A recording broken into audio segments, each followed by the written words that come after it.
Hi there, Steve Kaufman here. Today, first of all, it's my last video here in Palm Springs before I go back to Vancouver. I apologize if the microphone isn't ideal. We're going to work on that when I get home. Today I want to talk about why you shouldn't worry about how well you speak. You should worry about how well you understand. That should be the focus of language learning. Now, obviously, this is my approach. Other people may have other goals. But in general, I have found that a focus on comprehension will eventually enable you to speak. Unfortunately, language instruction seems to be focused on getting you to speak, and people are overly concerned about how well they speak. What can I say? Various language courses and books promise you that you'll be able to speak at some level or other, and I have never found this to be the case if you don't first have a proper, base in terms of comprehension. Now, the reason I come to these ideas is because I come across things in Twitter, or I speak to people. We were at a party at our neighbors the other night, and all of these things remind me of certain things. For example, Stephen Krashen tweeted that all we really need to make sure, through elementary school is that the kids can read properly. If they can read, they can acquire knowledge. They can read on geology. They can read on history. They can read on any number of subjects, even technical subjects. In order to understand technical subjects, you need a high level of vocabulary and reading ability. This again gets back to the same concept in language learning is what matters is what you can understand. If you understand well, some people say, well, yeah, there are people who understand well, but they're afraid to speak. They're intimidated. All right. If someone is intimidated, is timid, is shy about speaking, if they have poor comprehension, they're going to even be more timid. I know the most intimidating thing to me, if I'm speaking in a foreign language, is not understanding what people are saying to me. Yes, I would like to speak better, but I can deal with the fact that I have trouble getting my words out or remembering them. But if I don't understand what the other person has said, that's out of my control now. The best I can do is say, please repeat. Whereas if I'm trying to say something and I don't quite get it out, I can try again, I can make gestures. It's kind of more in my control. Not understanding what people are saying is worse. Once you have good comprehension, you can access books, movies, songs. You can be learning. Your snowball is getting bigger and bigger if you have good comprehension. And I don't believe that you can have good comprehension and be unable to develop the ability to speak. Some people may speak better than others. Fine. But in terms of the emphasis of our learning, in my view, it should be on comprehension, not worrying about how well you speak. So, for example, now that I'm committed to what might be a foolish idea, 3 languages at the same time, Arabic, Persian, and Turkish, I am not having any online discussions with anyone. If I have an hour to spend, I'm spending that hour reading and increasing my vocabulary and my comprehension.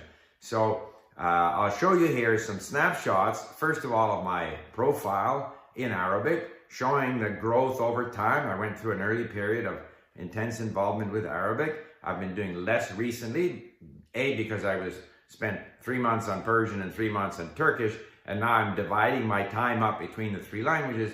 But the bulk of my activity now, and certainly for the next 7 or 8 months, is simply going to be listening and reading. So you see the profile there. You'll see that I have learned, say, roughly 9,000 words of Arabic. I have saved 35,000, if I'm going from memory now, 35,000 links. So potentially these are words that I have seen that I have not yet learned. Now, by continuing to read, coming across these yellow words in the text that I'm reading and listening to, slowly I'm converting more and more of these yellow words into white words. And on my statistics, you'll see that of the 9,000 words that I know, 7,500 were converted. In other words, I learned those through my activity at Link. If I'm studying, Italian, then in fact, the bulk of the words you learn incidentally because you can recognize so many words without ever having to look them up. That was even true in Slavic languages. But in Arabic and Persian, there are no freebies, or very few. So all of them, you learn as a process of coming across them again and again through these listening and reading activities. I'll show you a snapshot of an article. Actually, it was a podcast on economics from, I think, France 24, which I had transcribed and I have studied it. And you'll see that the page, now that I've been through it once and have saved all the blue words, you'll see that there's a lot of white there and there's a lot of yellow there. That means even though I believe that I'm, still, I have so much trouble understanding Arabic, in fact, I know a lot more words than I used to. Then I'll show you this other snapshot where I have just brought an article in from Al Jazeera, and here there are a lot more blue words, a lot more yellow words. But my goal is to get to where my pages on link are whiter and whiter with no blue words, fewer yellow words, lighter yellow words, showing that the status of the word has moved up. And that would be an indication that I'm understanding more and more. And so that is my goal. Now, at this party the other night here at my neighbor's place, people were talking about the tremendous burden of student debt that students acquire. And so I know that in the US there's this big debate about free colleges or not free colleges and so forth. But when you think of the cost of university, of how inefficient those institutions are, and that they burden people with these, this tremendous debt burden. If people could read well, if people had the initiative, they could learn so much on their own. Sure, some people may speak better than others. Some people may write better than others. I'm talking about in their native language.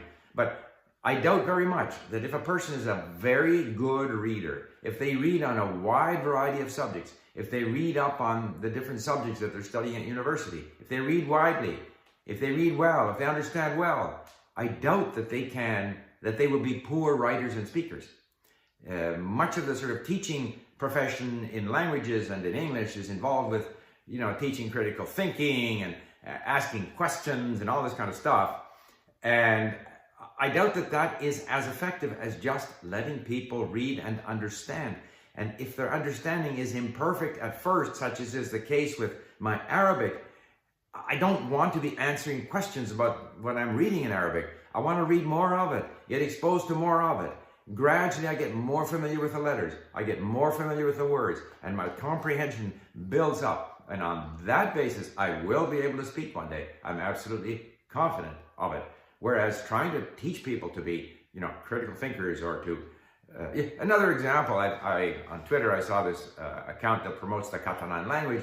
They have online instruction in Catalan. So I go to the website, and what do I find? Exercises, grammatical explanations, what else? Dictionaries. That's not what's needed. That's not what's needed. And so much of language instruction is counterproductive. Why, in Arabic, I wish there were, instead of me having to go to an automatic transcription site and to get an inaccurate transcript of these podcasts with no punctuation, which is difficult for me. Why are there not more materials, as was the case in Russian with Echo Must Be, where you got the interview and the transcript? Just give us interview and transcript. Stories like, many stories is for beginners or intermediate people, but also just people talking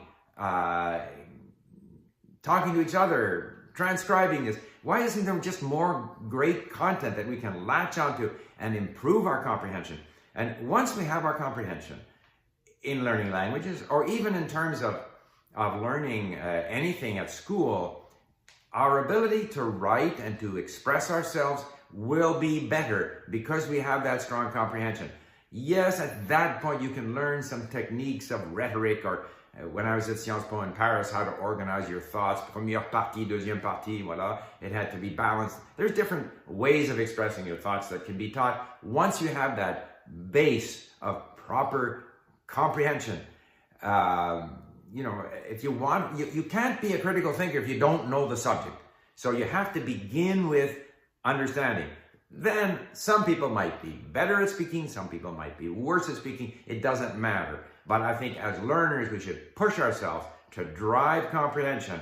And with regard to speaking or expressing ourselves, I wouldn't say let chips fall where they may, but don't worry about it too much. And certainly when you speak, don't worry about it. Just go with what you have, with the words you have, with your understanding of the subject, and you'll be far, far further ahead, say I. All right, if you want to get my 10 email lesson on how to learn languages, you can click through here, and hopefully we will give you a better microphone next time around. Bye for now.